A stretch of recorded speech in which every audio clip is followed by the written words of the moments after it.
लोकसेवा पारखी सम्पूर्ण साथीहरुमा मेरो नमस्कार। स्वागत छ यहाँलाई 99% लोकसेवा युट्युब च्यानलमा। आज मिति 2078 साल चैत्र महिनाको 26 गते शनिबार। आजदेखि हामी शनिबारको राजधानी दैनिकमा प्रकाशित लोकसेवा तथा शिक्षक सेवा आयोगसँग सम्बन्धित सामग्रीहरू यहाँहरुमा पस्कने जमर्को गरिरहेका छौं। सुरु गरौं आजको राजधानी दैनिकमा प्रकाशित लोकसेवा तथा शिक्षक सेवा आयोगको तयारीका लागि महत्वपूर्ण वस्तुगत प्रश्नोत्तरहरू। प्रश्न नम्बर 1, हालै चीनमा 132 जना यात्रु सवार विमान कहिले दुर्घटना भएको थियो? सन् 2022 मार्चको 21 तारिखमा। प्रश्न नम्बर 2 मा छ 70औं मिस वर्ल्ड 2021 को उपाधि कसले जितेकी छिन्? क्यारोलिना बेलबास्काले पहिनी। सन् 2022 को मार्च 16 मा अमेरिकाको पुएर्टोरिकोमा भएको प्रतियोगितामा पोल्याण्डबाट 22 वर्षीय क्यारोलिना बेलबास्काले पहिनीले जितेकी हुन्। प्रश्न नम्बर 3 मा छ अहिले चलिरहेको रसिया युक्रेन युद्ध कहिलेदेखि सुरु भएको हो? सन् 2022 को फेब्रुअरी 24 तारिखबाट।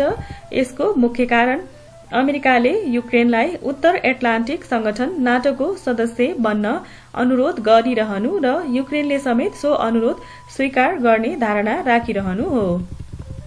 प्रश्न नम्बर 4 मा छ विश्वकप फुटबल 2022 को मस्कट कहिले सार्वजनिक गरियो? सन् 2022 को अप्रिल 1 तारिखमा। मस्कटको नाम ली इभ राखिएको छ।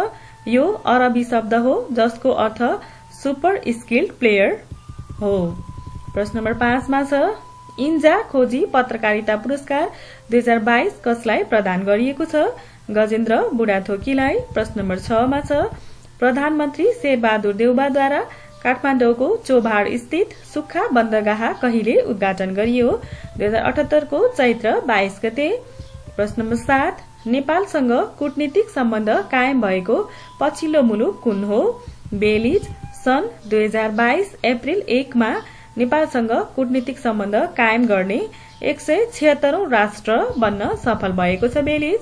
प्रश्न नम्बर 8 मा छ नेपाली सेनाको 44औं प्रधान सेनापतिका रूपमा प्रभुराम शर्मा कहिले नियुक्त भए? 2078 को भाद्र 11 गते।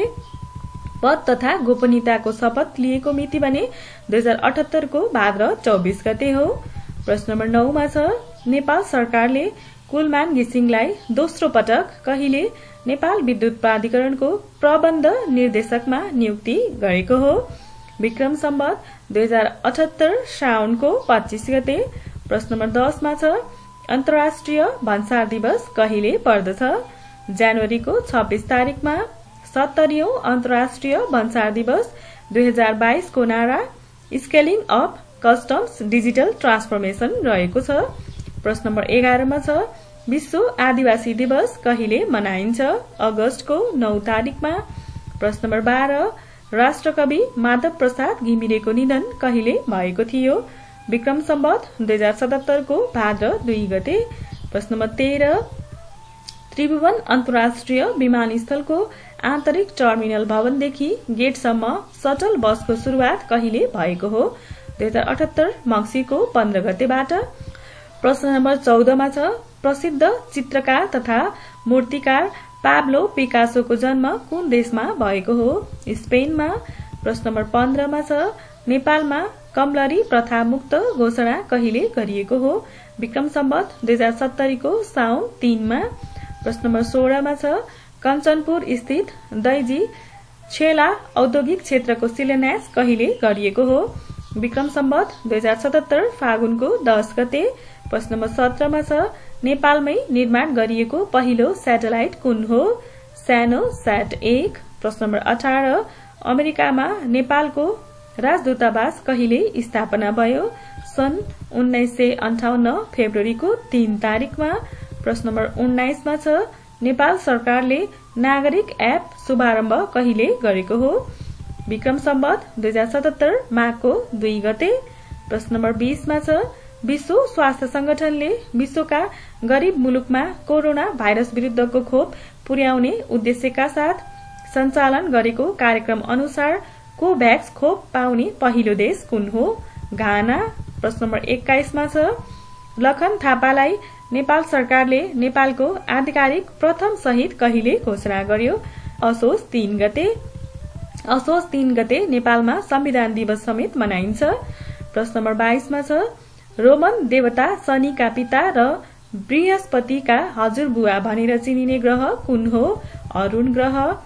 प्रश्न नम्बर 23 मा छ पोपटी भन्ज्याङ कुन जिल्लामा पर्दछ? सङ्खुवासभा जिल्लामा। प्रश्न नम्बर 24 मा छ नेपालमा वृक्षारोपण दिवस कहिलेदेखि शुरू भएको हो? विक्रम सम्वत 2076 को असोज 6 गतेदेखि।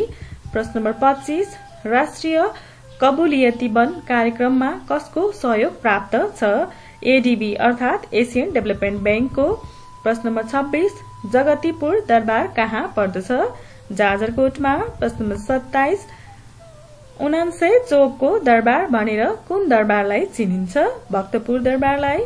प्रश्न नम्बर 28 कुन नदीको पौराणिक नाम हेमगंगा हो? लिखु नदीको। प्रश्न नम्बर 29 जनगणनामा नमूना सर्वेक्षणको प्रचलन कुन देशबाट आएको हो? बेलायतबाट। प्रश्न नम्बर 30 मा छ सगरमाथा सरसफाई अभियान गिनिज बुक अफ वर्ल्ड रेकर्डमा समावेश कहिले भएको हो? विक्रम सम्वत 2077 को श्रावण 27 गते। प्रश्न नम्बर 31 संयुक्त राष्ट्र संघको सदस्यता त्याग गर्ने पहिलो राष्ट्र कुन हो? इन्डोनेसिया। प्रश्न नम्बर 32 नेपालमा जैविक विविधता सम्बन्धी महासन्धि कहिलेदेखि लागू भयो? विक्रम सम्वत 2050 फागुनको 9 गतेबाट। प्रश्न नम्बर 33 मा छ नेपालमा सर्वप्रथम सूचना प्रविधि नीति कहिले जारी गरियो? विक्रम सम्वत 2067 मा।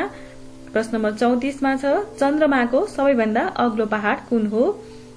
डार्फल पीक। र प्रश्न नम्बर 35 मा छ नेपाल विश्व व्यापार संगठनको सदस्य कहिले भएको हो? सन् 2004 को अप्रिल 23 मा। कोशिश शैक्षिक केन्द्र नयाँ बानेश्वर काठमाडौँको संकलनमा आजको राजधानी दैनिकमा प्रकाशित लोकसेवा तथा शिक्षक सेवा आयोगसँग सम्बन्धित वस्तुगत प्रश्नोत्तरहरूको संगालो यही समाप्त हुन्छ। यहाँहरूको समय निरन्तर अध्ययनमा बितिरहेको छ भन्ने आशाको साथ आजको लागि बिदा हुन चाहे। हस्त धन्यवाद।